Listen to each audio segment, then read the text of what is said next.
And when we get towards the end of the program, the Q&A, we do ask that you use a microphone to ask your questions so that the people that are on live stream can hear as well.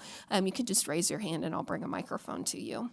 I'm honored to have Riley Farco sharing the story of Holocaust survivor Leah Frank tonight. Riley is a storyteller with Teach the Shoha and a junior at the University of Arkansas studying English and history. Teach the Shoha uses professional storytelling techniques to create custodians of memory who share about lives and lessons from an increasingly remote past. Their goal is to widen the network of people who tell the stories of the Holocaust. They believe people of all ages and backgrounds can learn from the Holocaust and be ambassadors for a better world. Lynn Feldman, International Coordinator for Teach the Shoha, is also joining us virtually. Please join me in welcoming Riley and Lynn.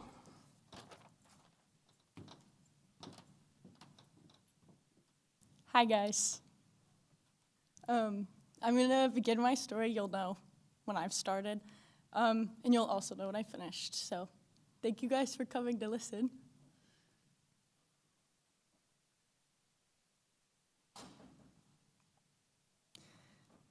The wooden banister that extended in front of Leah that led to one of her neighbor's houses looked perfect for some topsy-turvy.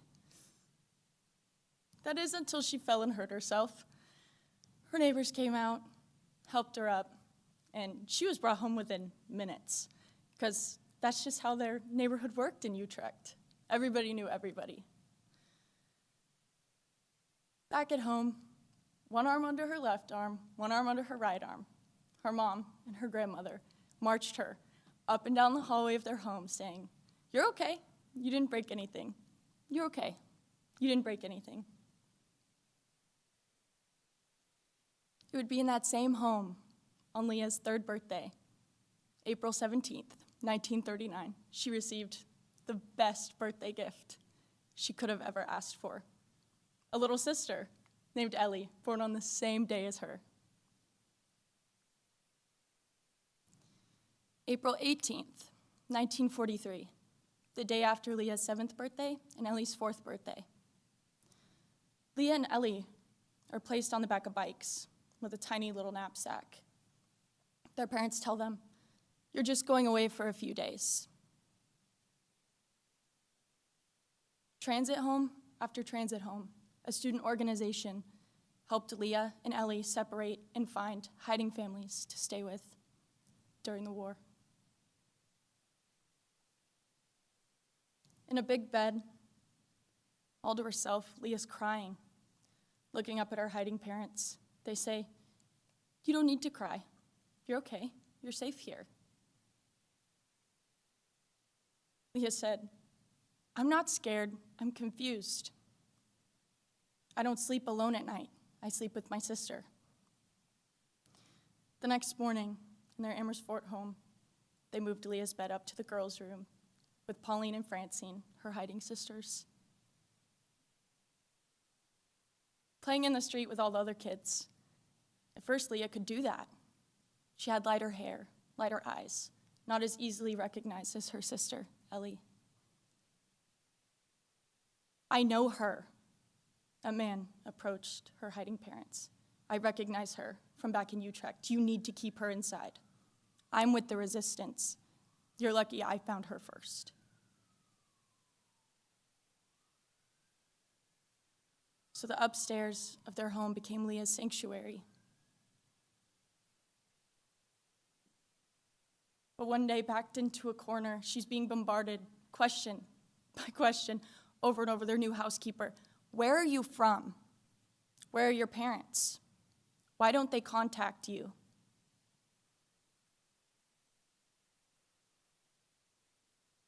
Leah said exactly what she was told to say. "I'm an evacuee from Rotterdam. I don't know where my parents are." The housekeeper wasn't satisfied with this answer, but she let it go. Later that night, it was customary for Leah's hiding parents to come into the girls' room and talk about their day.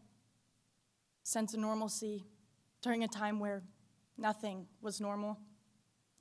Leah had to tell them what had happened. They were so proud of her for being so brave and saying exactly what she was told to say.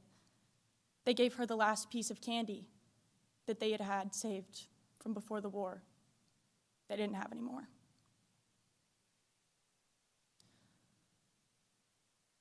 Crammed next to her two hiding sisters, Pauline and Francine, under a wooden table, they hid. There was the threat of bombings, shootings. Leah told me, "I don't know what we thought that wooden table would have done against bullets."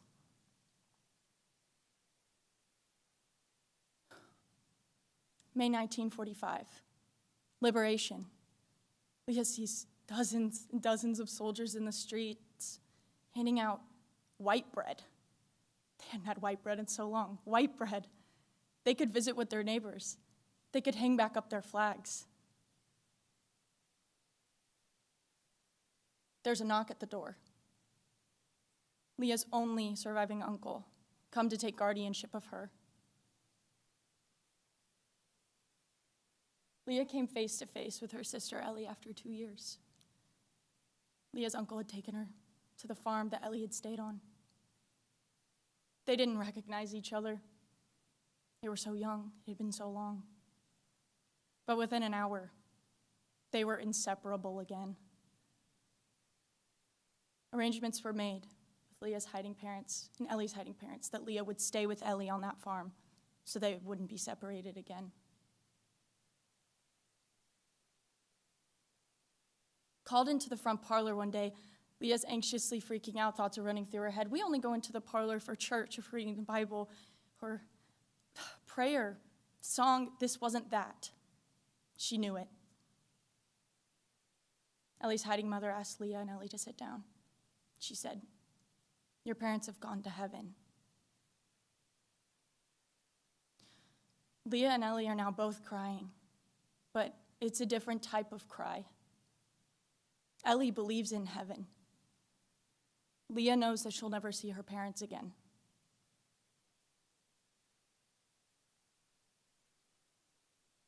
Looking around the new teardown that Leah's aunt, her uncle's wife, had found them in Amsterdam. There was no functional bathroom. They were sharing the teardown with the rats and whatever other animals were living there. But they had a roof over their heads. They were safe. And they were together. But Leah's aunt and uncle had a 5-year-old themselves and a newborn. Times were tough after the war. But Leah's aunt, incredibly street smart, heard of a student organization in Denmark that was taking children from after the war, placing them with families to be reacclimated. Standing on a train platform, dozens of kids surrounding her and Ellie, Leah stood side by side with Ellie. Announcer is calling out their names one by one, and although Leah doesn't recall if it was her name or Ellie's name called first, they immediately clung to each other and said, "We're not going to be separated again." No, just sobbing. Then the loveliest older couple stepped forward and said, "We can take 2 girls." 1 month with this couple became 3 months, which turned into 9 months. Because, as Leah says, they treated them like princesses. But they had to go home, or what they called home. Leah returned back to school, started in the 4th grade at a Jewish day school. She's being thrown out of class. She's argumentative, having angry outbursts. Everybody's acting like nothing happened. We're told not to talk about the war. We're not told to talk about any of it. There's no one to talk to. What do I do with these feelings? She's taking it out at school. But Leah eventually graduated from high school and began working at the Mathematical Institute of Amsterdam, which she found to be a bit boring, so she became the manager of a renowned retail store in Amsterdam instead. That is until her uncle busts through the door. It's 1956. It's the Hungarian uprising. He says, we're not doing this again. We're leaving. So in 1957, Leah and her family began their immigration paperwork to come over to the US. After coming to the US, Leah and her family lived in Glendale, and then Leah and Ellie were lucky enough for over 40 years to live just around the block from each other in West Hollywood. Now they just live together because why not? Leah also met her late husband, Henry, in California, who was also another survivor. He was a part of the resistance. Leah has a daughter named Terry and 2 granddaughters. It took Leah over 50 years to talk about anything regarding the war and her experience. She didn't think it was okay to tell her story. She didn't know if her story was worth telling, but every survivor's story is worth telling. But more importantly, I wouldn't be able to stand up here today and tell you her story if it weren't for those upstanders, as Leah likes to call them, those student organizations that helped her rehabilitate after the war, the student organizations that found her a hiding family, even her late husband, Henry, a member of the resistance. Without upstanders like that, I couldn't tell this tragic yet moving story. So what I want to leave you with is be an upstander. Even when it's scary, even when it seems like it's wrong, you stand up for what is right. Thank you.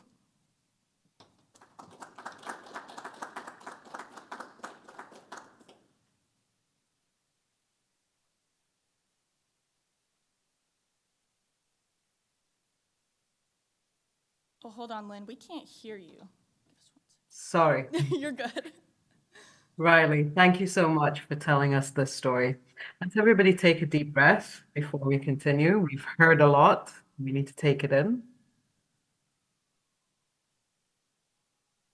Riley, may I give you some appreciations? Yes, of course. I'll start from the end.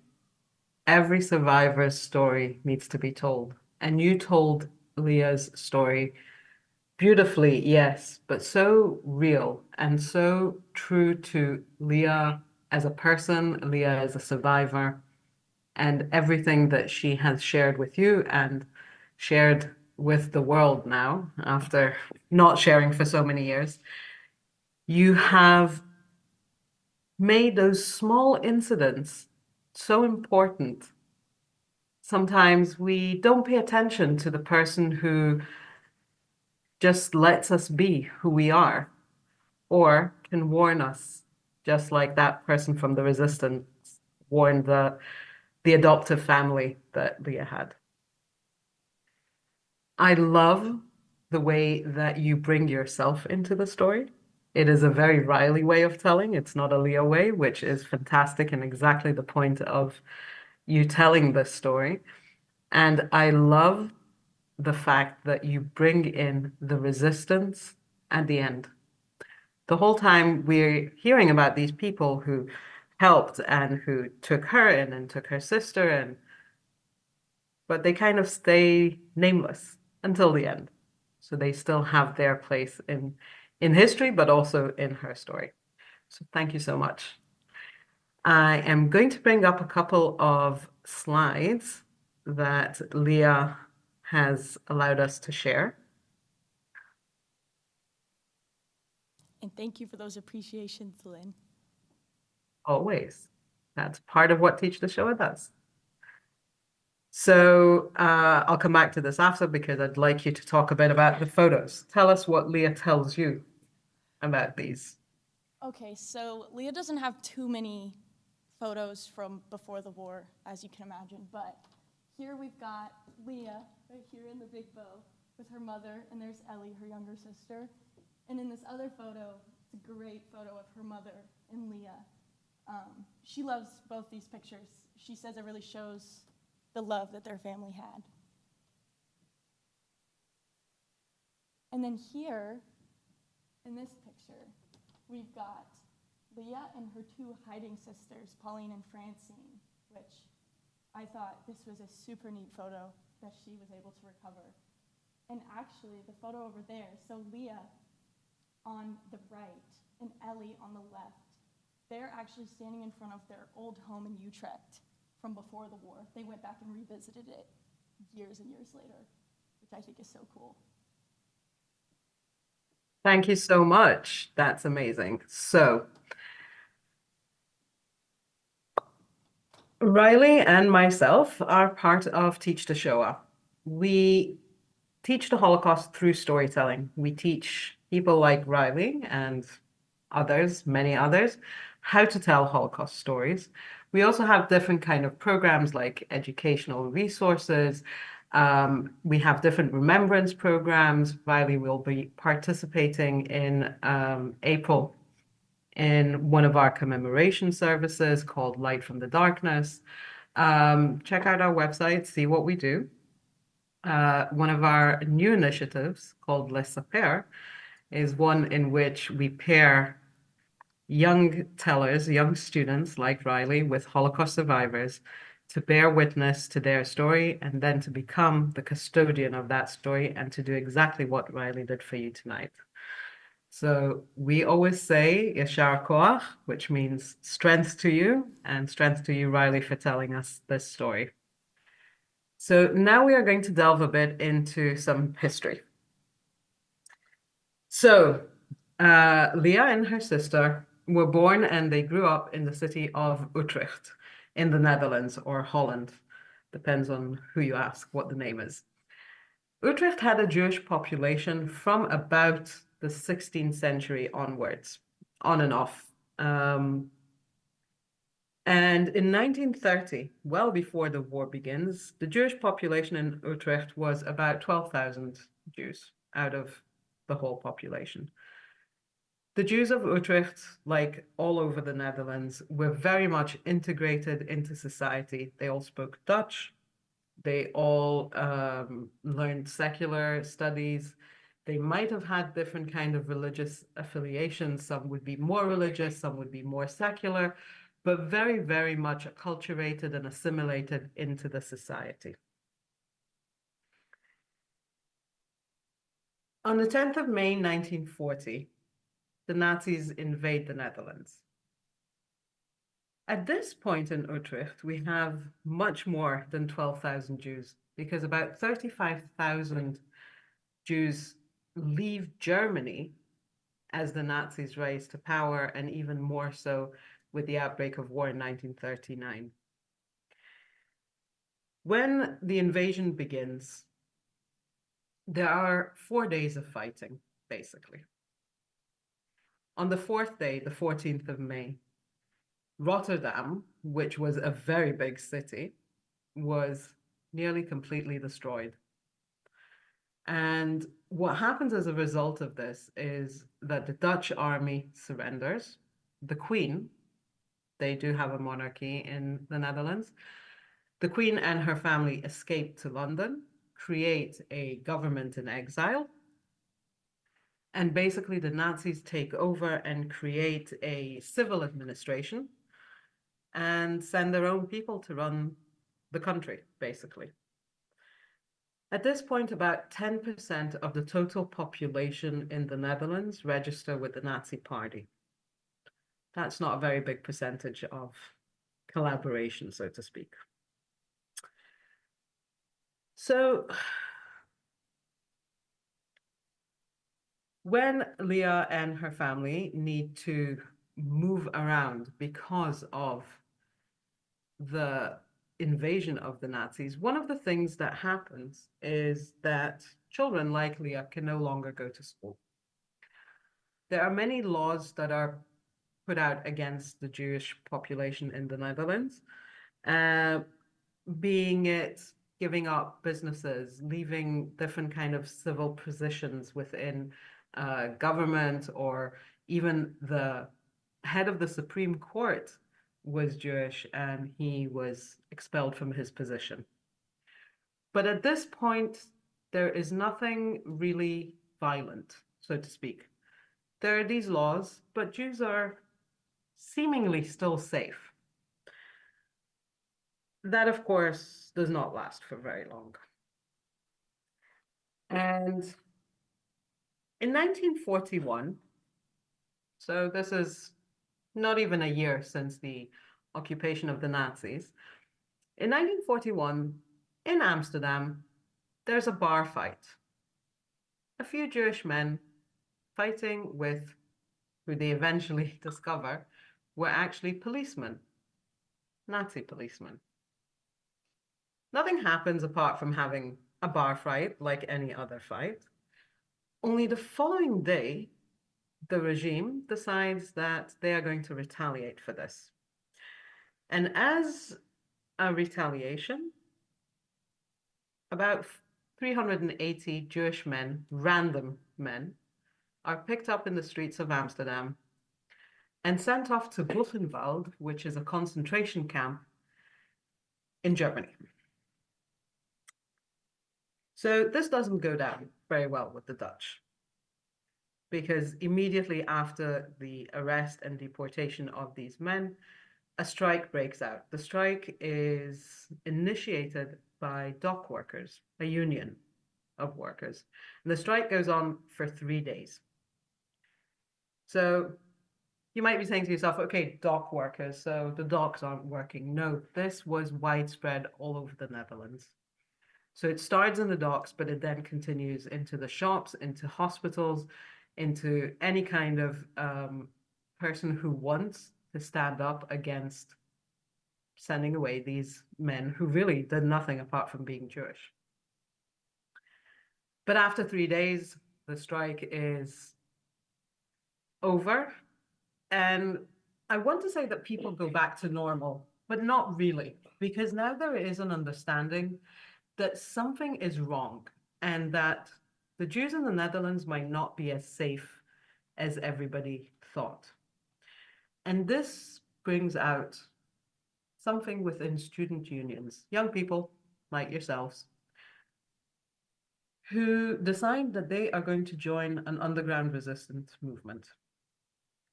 What will they do? They're not completely sure at the beginning, but they know they're going to be resisting whatever this horrible regime decides to do. And one of the main things that they're starting to focus on is what will happen if more people will be sent away. And the resistance comes to the conclusion that the first thing that needs to be done is to save Jewish children. And they managed to do that. By the end of the war, there were 4,000, well, over 4,000 Jewish children that were put into hiding through the resistance. Leah and Ellie, her sister, were 2 out of those children. But in total, the resistance helps not just children. Altogether, we have 25,000 Jews who were helped in hiding. The number was a bit higher, but 8,000 Jews were given away to the Nazis, and their hiding places were given away, and themselves and their protectors were sent away to camps. But I'm going to backtrack a bit.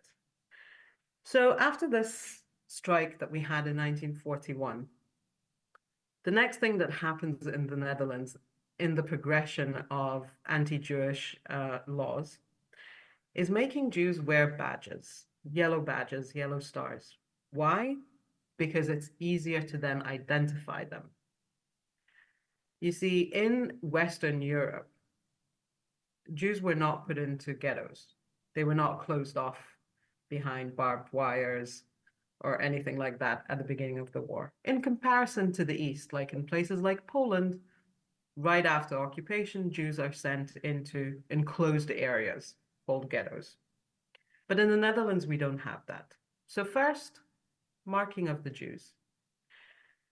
And then later in 1942, towards the summer, the first deportations of Jews begin. First, the outskirts of Amsterdam, Jews are sent into Amsterdam to live in certain districts. So again, they're not enclosed, there's no barbed wire, they can still move fairly freely within the city, but they're made to leave their homes.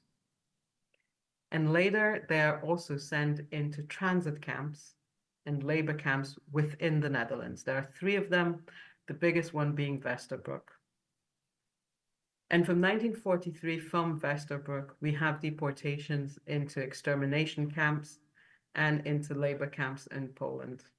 Biggest one that existed at the time was Auschwitz.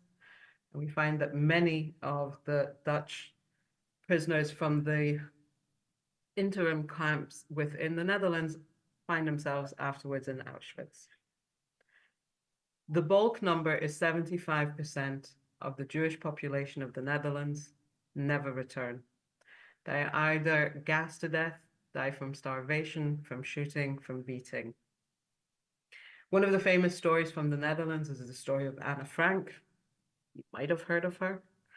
The Frank family was one of the families that escaped from Germany in 1933, thinking that in the Netherlands they'd be safe. They too find themselves in hiding, and after the hiding, they get sent to Westerbork, and from Westerbork to Auschwitz. This is the same kind of trajectory that many Jews had to go through. Specifically in Utrecht, at the end of the war, there were only 175 Jews surviving out of the 1,320. So in Utrecht today, we still have a Jewish community. It is a very small one. In May 1945, the Netherlands are liberated city by city. So for Leah and her sister, liberation actually comes 5 days after the first town was liberated. But nevertheless, they were free. And they immediately in the Netherlands begin to collect evidence and open a Jewish Historical Institute in Amsterdam, in which they start documenting who is still alive. Out of the people in hiding, more and more people are starting to try and return back home and trying to return to life. The few people who manage to make it back from Poland find that the Netherlands is not really the same country that they left.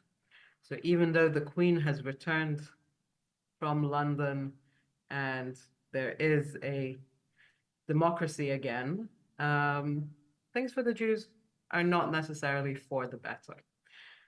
But also things in general in the world are still not as good right after the war. And we find that in many different countries, there are different situations, especially through the Soviet bloc, that make people feel unsafe. And just like Leah's uncle found that even though the uprising in Budapest, in Hungary, started in 1956, has nothing to do with the Netherlands, the fear of this infiltrating also other countries was too big. And that is one of the reasons why we find that in the 50s and the 60s, many Jews leave Europe and either move to the US, to Australia, or to Israel. So that was a lot of history condensed in a very short period. I will, though, finish off again with the saving of Jews, the Jews in hiding. So non-Jewish people who helped Jews during the Holocaust have a very special name. They're called the righteous among the nations. They are recognized by a specific committee that was created in Israel through Yad Vashem, which is the Holocaust Commemoration and Memorial World Center. To be a righteous person, one would need to save Jews with no financial benefit at great risk to themselves, just like the people who helped Leah and her sister. In total, there are over 6,000 righteous among the nations in the Netherlands. That is the second highest country in Europe to have so many people help and save. And many of those righteous were members of the resistance, which means that they did all of this taking so much risk when they were very young. Some resistance members were 17 and 18 years old. Of course, there were also adults and older people, but many of them were students who stood up and said, no, We're not going to let all these people suffer and be sent away to their deaths, basically. News does travel.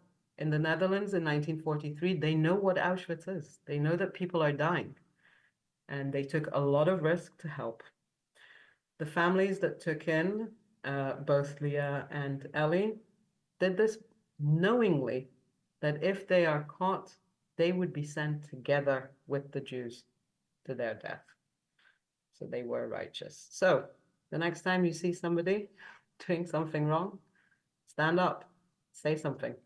You might just be saving their lives. So we shall open for questions. And thank you, Lynn. That was wonderful. Sure. Do any of you have any questions? You can also start with appreciations to Riley, to the story. If you would like to appreciate, there are 3 things that we ask you to pay attention to. How the story made you feel, what caught you within the story, and what you are going to be taking away from this.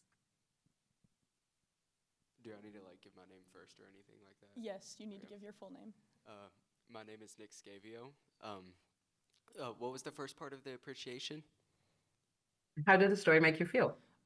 The story made me feel really just empowered to know that a lot of the organizations that you talked about that really made a change for these people were student-led, and knowing that I am in that position of my life right now makes me feel really good that if there is something that I would like to like speak out about or make change, that I can very well do it as just like these people did. What's the second part of the appreciation? And what did you notice in the story? And what will you take away from the story? One big thing that I noticed is just about how good it is to have your inner group around you. That one of the first feelings that Leah felt when she was alone was the feeling of not having her family, her inner group around her. And that is just something that as we go on in life, and that we are very privileged and happy to be in the position we are now, that we may not have gratitude towards our family or be humility for what they do for us. And one of the first things she noticed is when they're not there, and we live sometimes away from our family, and it's very important to give back to like them and appreciate them being around. And then what was the last thing? What are you going to take away? A big thing I'm going to take away is that no matter what, if I feel that something needs to be said, I can do it. There's nothing stopping me. No matter how big or how small the problem is, if it does not seem right, there's no reason to back down from it. That's Thank fantastic. you. What a great appreciation. Thank you. Yes, thank you. Thank you. That was wonderful. You guys don't have any other questions. I wanted to add like 3 little comments, and I figured I can because I know everyone in the audience. So I was quickly going to add that, like what she showed you on the screen, the bombing of Rotterdam, which she talked about, Leah was told to pretend that she had been an evacuee from there. And so that's when she was cornered by the housekeeper. And when Lynn addressed how in Utrecht they knew by 1943 or 1941 that there was stuff going on. It was not good. Leah had also told me it was around 1942 her family had started to talk about stuff, but I mean, given that she was 7, she did not understand what was going on. And the last thing I wanted to add is one of the other survivors I had a great privilege of meeting. I'm wearing one of the necklaces that she made for us. And I just wanted to say that you can buy stuff from survivors and give money back to them by doing that as well. So thank you guys for coming.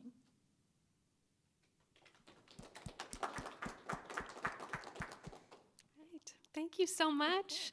Riley, thank you, Lynn. It was fantastic. Thank you all for being here. Really appreciate it. Hope you all have a great night. Thank you, you too. Thanks. Thank Thank you, you. Lynn. Thank you.